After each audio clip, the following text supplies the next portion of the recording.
ನಾನು ವಿಜಯ ಮಹಾಂತೇಶ್ ಭೀಮರಾವ್ ಫಣಸಲ್ಕರ್, ಕಿರಿಯ ತರಬೇತಿ ಅಧಿಕಾರಿ, ಶ್ರೀ ವಿನಾಯಕ ವಿದ್ಯಾವರ್ಧಕ ಸಂಘದ ME ಪಂಚಾಕ್ಷರಿ ಕೈಗಾರಿಕಾ ತರಬೇತಿ ಸಂಸ್ಥೆ ತೇರ್ದಾಳ್. ಎಲ್ಲರಿಗೂ ನಮಸ್ಕಾರ. ಇದು ಮತ್ತೊಂದು ಟಾಪಿಕ್ನ ಜೊತೆಗೆ ನಾನು ನಿಮ್ಮನ್ನು ಎಲ್ಲರನ್ನು ಭೇಟಿಯಾಗ್ತಾ ಇದ್ದೇನೆ. Screw thread and elements. Screw thread ಅಂದರೆ ಏನಂತಂದರೆ, ಸಾಮಾನ್ಯವಾಗಿ ನಾವು ಪೇಚುಗಳು ಅಂತ ಕರಿತೀವಿ. ಬೋಲ್ಟ್ಸು ಮತ್ತು ನಟ್ಸ್ಗಳನ್ನು ನೋಡಿದಾಗ ನಮಗೆ ಕಾಣ್ತಾ ಇರೋದು ಅಂದರೆ ಥ್ರೆಡ್ಸ್ಗಳು, ಅವುಗಳೇ ಪೇಚುಗಳಂತ ಹೇಳ್ತೀವಿ ನಾವು. ಹಾಗಾದರೆ ಇವತ್ತಿನ ಈ ಲೆಸನ್ದಲ್ಲಿ, at the end of this lesson you shall be able to state the uses of a screw thread. ಈ ಥ್ರೆಡ್ಸ್ಗಳ ಉಪಯೋಗಗಳನ್ನು ನಾವು ಹೇಳ್ಬೋದು ಮತ್ತು differentiate between external and internal threads. External ಮತ್ತು ಇಂಟರ್ನಲ್ ಅಂದರೆ ಬಾಹ್ಯ ಮತ್ತು ಆಂತರಿಕ ಅಂದರೆ ಹೊರಗಿನ ಥ್ರೆಡ್ಗಳು ಮತ್ತು ಒಳಗಿನ ಥ್ರೆಡ್ಗಳ ನಡುವೆ ಇರತಕ್ಕಂಥ ವ್ಯತ್ಯಾಸವನ್ನು ಹೇಳೋದು. ಆಮೇಲೆ state the elements of screw thread. Screw ಥ್ರೆಡ್ಗಳಲ್ಲಿರ್ತಕ್ಕಂಥ ಎಲಿಮೆಂಟ್ಸ್ ಅಥವಾ ಟರ್ಮ್ಸು ಅಥವಾ ಪಾರ್ಟ್ಸ್ ಅಂತ ಹೇಳ್ಬೋದು, ಅಥವಾ ಅದಕ್ಕೆ ನಾಮಿನ್ಕ್ಲೇಚರ್ ಅಂತ ನಾವು ಕೂಡ ಕರಿಬೋದು. What is a screw thread?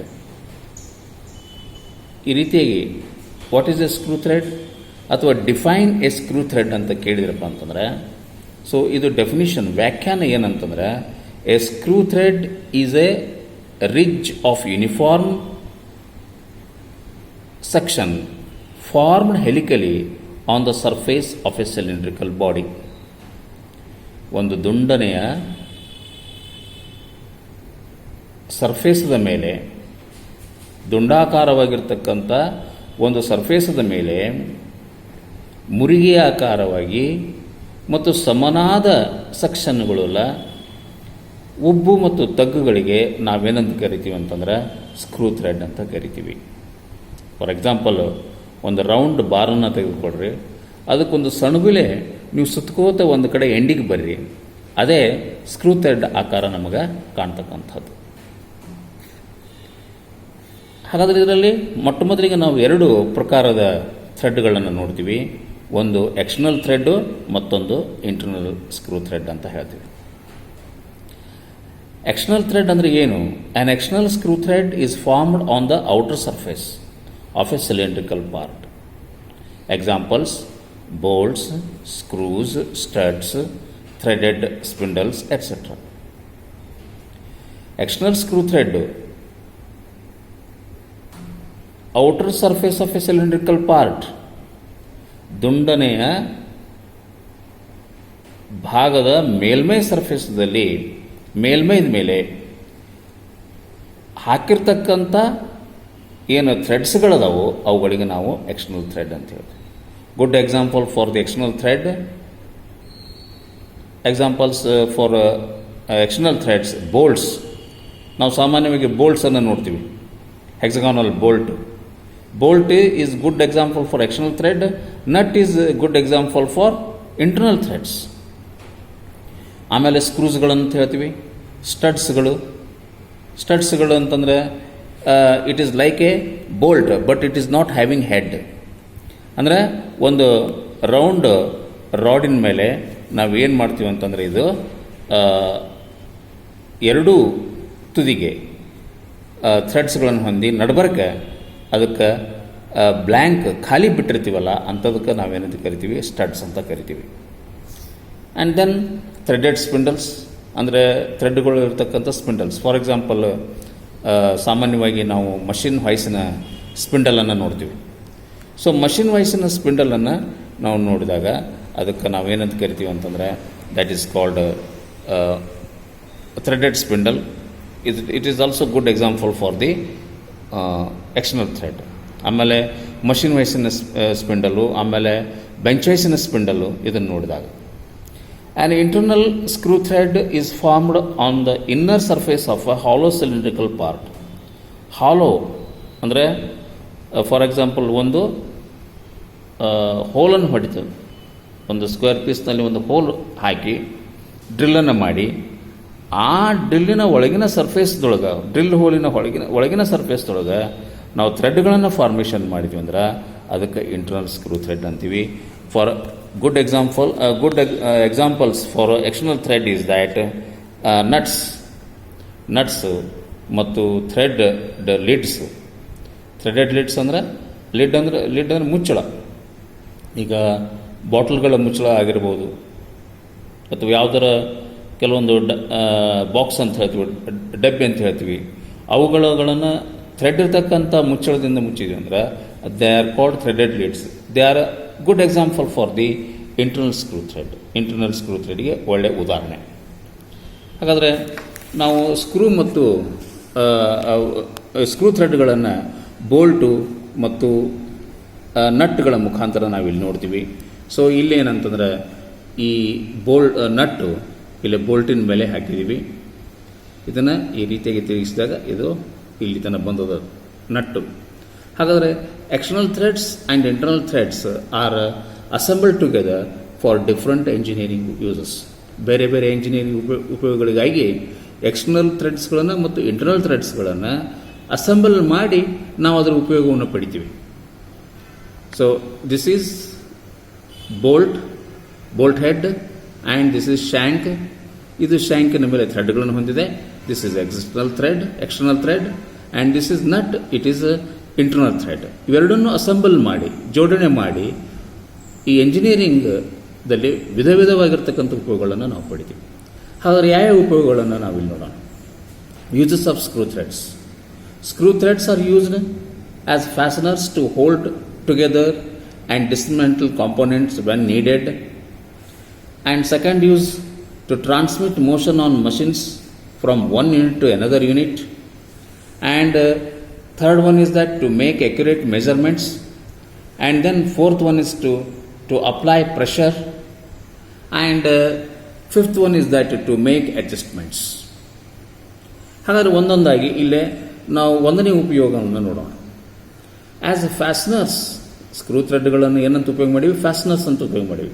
ಫ್ಯಾಸ್ನರ್ಸ್ಗಳು ಸಾಮಾನ್ಯವಾಗಿ ಎಂಜಿನಿಯರಿಂಗ್ ಫೀಲ್ಡ್ನೊಳಗೆ ಬಹಳಷ್ಟು ಫ್ಯಾಸ್ನರ್ಸ್ಗಳಿದಾವೆ. ಕೀಸ್ ಅಂತ ಹೇಳ್ಬೋದು, ಪಿನ್ಸ್, ಸ್ಟಡ್ಸ್, ಸ್ಕ್ರೂಸ್ ಮುಂತಾದವುಗಳು ನಾವು ಉಪಯೋಗ ಮಾಡ್ತೀವಿ. ಆದರೆ ಕೀಸ್ಗಳಾಗಲಿ ಪಿನ್ಸ್ಗಳಲ್ಲೇ ಅದರಲ್ಲಿ ಥ್ರೆಡ್ಗಳಿಲ್ಲ. ಆದರೆ ಬೋಲ್ಟ್ಸ್ ಆ್ಯಂಡ್ ನಟ್ಸ್ಗಳಲ್ಲಿ ಥ್ರೆಡ್ಡನ್ನು ಉಪಯೋಗ ಮಾಡಿವಿ. ಸೊ ಬೋಲ್ಟು ಮತ್ತು ಥ್ರೆಡ್ಗಳಲ್ಲಿ ಏನು ಮಾಡಿವಿ ಅಂದರೆ ಈ ಸ್ಕ್ರೂಸ್ಗಳನ್ನು ಬೋಲ್ಟು ಮತ್ತು ನಟ್ಗಳಲ್ಲಿ ಉಪಯೋಗ ಮಾಡಿವಿ, ಸ್ಕ್ರೂಸ್ಗಳನ್ನು ಉಪಯೋಗ ಮಾಡಿವಿ ನಾವು. ಹಾಗಾಗಿ ಇಲ್ಲೊಂದು ಪಾರ್ಟ್ ಇದೆ, ಒಂದು ಪಾರ್ಟು, 2 ಪಾರ್ಟು, 3 ಪಾರ್ಟು. ಇದನ್ನು ಹಿಡಿಲಿಕ್ಕೆ ನಾವೇನು ಮಾಡಿವಿ ಅಂತಂದ್ರೆ ಈ ಬೋಲ್ಟು ಮತ್ತು ನಟ್ಸ್ಗಳನ್ನು ಉಪಯೋಗ ಮಾಡಿ ನಾವೇನು ಮಾಡ್ತೀವಿ ಅಂತಂದ್ರೆ ಫ್ಯಾಸ್ನರ್ಸ್ ಅಂತೇಳಿ ಉಪಯೋಗ ಮಾಡ್ತೀವಿ ಸ್ಕ್ರೂ ಥ್ರೆಡ್ಗಳನ್ನು. ಇನ್ನು ಎರಡನೇದು to transmit motion on machines from one unit to another unit. ಒಂದು ಯೂನಿಟ್ದಿಂದ ಮತ್ತೊಂದು ಯೂನಿಟ್ಗೆ ಪವರನ್ನು ಟ್ರಾನ್ಸ್ಮಿಟ್ ಮಾಡಲಿಕ್ಕೆ ನಾವು ಉಪಯೋಗ ಮಾಡ್ತೀವಿ. For example this one is worm thread ಅಂತ ಹೇಳ್ಬೋದು. ಇದು ವರ್ಮ್ ಥ್ರೆಡ್ಡು, ಇದರಲ್ಲಿ ವರ್ಮ್ ಗೇರ್ ಇದೆ. ಇಲ್ಲೇ ಪವರ್ ಜನರೇಟ್ ಆಗುತ್ತೆ. ಈ ಜನರೇಟ್ ಆದಂಥ ಪವರ್ ಏನಾಗುತ್ತೆ ಅಂದರೆ ಇಲ್ಲಿ ಈ ಯೂನಿಟ್ಗೆ ಟ್ರಾನ್ಸ್ಮಿಟ್ ಆಗುತ್ತೆ. ಹಾಗಾದರೆ ಪವರನ್ನು ಒಂದು ಯೂನಿಟ್ದಿಂದ ಮತ್ತೊಂದು ಯೂನಿಟ್ಗೆ ಟ್ರಾನ್ಸ್ಮಿಟ್ ಮಾಡಲಿಕ್ಕೂ ಕೂಡ ನಾವು ಥ್ರೆಡ್ಗಳನ್ನು ಉಪಯೋಗ ಮಾಡ್ತೀವಿ. ಫಾರ್ ಎಕ್ಸಾಂಪಲ್ ಮತ್ತೆ ಥ್ರೆಡ್ಸ್ಗಳಲ್ಲಿ ಉಪಯೋಗ ಮಾಡ್ತೀವಿ ಅಂತಂದರೆ ರೇಡಿಯಲ್ ಡ್ರಿಲ್ಲಿಂಗ್ ಮಷಿನ್ ಇದೆ.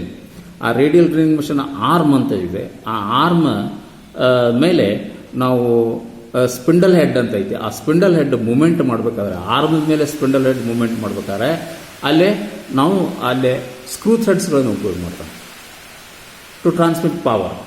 ಆಮೇಲೆ ಟು ಮೇಕ್ ಅಕ್ಯುರೇಟ್ ಮೆಜರ್ಮೆಂಟ್ಸ್ಗಳಿಗೆ ದಿಸ್ ಈಸ್ ಮೈಕ್ರೋಮೀಟರ್. ಈ ಮೈಕ್ರೋಮೀಟರ್ದಲ್ಲಿ ಉಪಯೋಗ ಮಾಡಿರ್ತಕ್ಕಂಥ ಸ್ಕ್ರೂ ಥ್ರೆಡ್ ಇದೆ. ಹಾಗಾಗಿ ಈ ಮೈಕ್ರೋಮೀಟರ್ನ ನಾವು what is the principle of micrometer ಅಂತ ಪ್ರಶ್ನೆ ಕೇಳಿದಾಗ ಸ್ಕ್ರೂ ಆ್ಯಂಡ್ ನಟ್ ಅಂತ ಹೇಳ್ತೀವಿ ನಾವು. ಸೊ ಇಲ್ಲಿ ತತ್ವ ಏನಿದೆ ಅಂತಂದ್ರೆ ಮೈಕ್ರೋಮೀಟರನ್ನು ಉಪಯೋಗ ಮಾಡುವಾಗ ಸ್ಕ್ರೂ ಆ್ಯಂಡ್ ನಟ್ ಅಂತ ಹೇಳ್ತೀವಿ. ಇಲ್ಲೇ ಮೇಕ್ ಅಕ್ಯುರೇಟ್ ಮೆಜರ್ಮೆಂಟ್ಸ್. ಯಾಕಂದರೆ ಮೈಕ್ರೋಮೀಟ್ರು ನಮಗೆ ಅತ್ಯಂತ ಅಕ್ಯುರೇಟ್ ಆಗಿರ್ತಕ್ಕಂಥ ಏನು ಕೊಡ್ತದೆ ಅಂತಂದ್ರೆ ಮೆಜರ್ಮೆಂಟ್ಸನ್ನು, ಅಳತೆಗಳನ್ನು ಕೊಡ್ತದೆ. ಆಮೇಲೆ ಟು ಅಪ್ಲೈ ಪ್ರೆಷರನ್ನು ಅಪ್ಲೈ ಮಾಡೋಕೆ. ಹಾಗಾದರೆ ಇದು ಏನಿದೆ, ಇಟ್ ಈಸ್ ಎ ಜಾಕ್. ನಾವು ವೆಹಿಕಲ್ಗಳು 4 ವೀಲರ್ ಆಗಲಿ ಅವುಗಳನ್ನು ನಾವು ಪಂಚರ್ ಆದಾಗ, ಗಾಲಿಗಳು ಪಂಕ್ಚರ್ ಆದಾಗ ಅದನ್ನು ತಿದ್ದಲಿಕ್ಕೆ, ಆ ಗಾಲಿ ಹೊರಗೆ ತೆಗಿಲಿಕ್ಕೆ ಏನಾದರೂ ವರ್ಕ್ ಮಾಡಬೇಕಾದ್ರೆ ತಳಗೆ ಜಾಕ್ ಹಚ್ತೀವಿ. ಆ ಜಾಕು ಒಳ್ಳೆಯ ಉದಾಹರಣೆ ಅಂದರೆ ಟು ಅಪ್ಲೈ ಪ್ರೆಷರ್. ಅಂದರೆ ಅಲ್ಲಿ ಥ್ರೆಡ್ಗಳನ್ನು ಉಪಯೋಗ ಮಾಡೋಣ. ಅಲ್ಲಿ ಉಪಯೋಗ ಮಾಡಿರ್ತಕ್ಕಂಥ ಥ್ರೆಡ್ಗಳು ಸ್ಕ್ವೇರ್ ಥ್ರೆಡ್ಸ್ಗಳು. ಆಮೇಲೆ ಮಷಿನ್ ವೈಸಿನ ಸ್ಪಿಂಡಲು, ಆನಂತರ ಬೆಂಚ್ ವೈಸಿನ ಸ್ಪಿಂಡಲು, ಅವೆಲ್ಲ ಥ್ರೆಡೆಡ್ ಸ್ಪಿಂಡಲ್ಸ್ಗಳು. ಇಲ್ಲೂ ಕೂಡ ನಾವು ಸ್ಪಿಂಡಲನ್ನು ನೋಡ್ತೀವಿ. ಹಾಗಾದರೆ ಇವುಗಳು ಥ್ರೆಡ್ಗಳನ್ನು ಹೊಂದಿವೆ. ಆ ಯಾವ ಥ್ರೆಡ್ಗಳನ್ನು ಹೊಂದಿವೆ ಅಂತಂದರೆ ಇವುಗಳು ಸ್ಕ್ವೇರ್ ಥ್ರೆಡ್ಸ್ಗಳು ಹೊಂದಿವೆ. ಸ್ಕ್ವೇರ್ ಥ್ರೆಡ್ಸ್ಗಳನ್ನು ಹೊಂದಿರತಕ್ಕಂಥದ್ದು. ಅದಕ್ಕೆ this is example for to apply pressure. Screw ಥ್ರೆಡ್ನ ಉಪಯೋಗವನ್ನು ನಮಗೆ ಹೇಳ್ತದೆ. ಆಮೇಲೆ ಮತ್ತೆ ಯಾವುದಂದ್ರೆ ಟು ಮೇಕ್ ಅಡ್ಜಸ್ಟ್ಮೆಂಟ್ಸ್ಗಳನ್ನು ಮಾಡಲಿಕ್ಕೆ ಇದೊಂದು ಡೈ ಸ್ಟಾಕ್ ಇದೆ.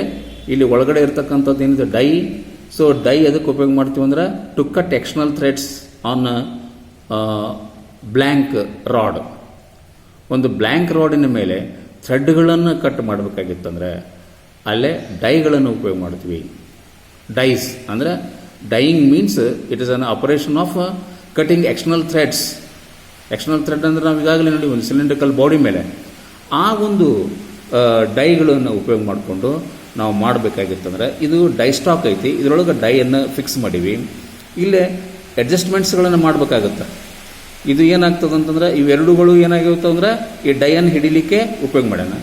ಈ ನಡಬರ್ಕಿನ ಸ್ಕ್ರೂ ಏನು ಮಾಡ್ತದೆ ಅಂದರೆ ಸ್ವಲ್ಪ ಡೈಯನ್ನು ಸ್ವಲ್ಪ ಮಟ್ಟಿಗೆ ಸ್ಲೈಟ್ ಅಡ್ಜಸ್ಟ್ಮೆಂಟ್ ಮಾಡಲಿಕ್ಕೆ, ಅಗಲ್ ಮಾಡಲಿಕ್ಕೆ ನಾವು ಉಪಯೋಗ ಮಾಡ್ತೀವಿ. ಆಮೇಲೆ ಫೈನ್ ಅಡ್ಜಸ್ಟಿಂಗ್ ಸ್ಕ್ರೂ ಅಂತೇಳಿ ವರ್ನಿಯರ್ ಹೈಟ್ ಗೇಜ್ದಲ್ಲಿ ಕೂಡ ನೋಡ್ತೀವಿ, ವರ್ನಿಯರ್ ಕ್ಯಾಲಿಪರ್ದಲ್ಲಿ ಕೊಡ್ತೀವಿ.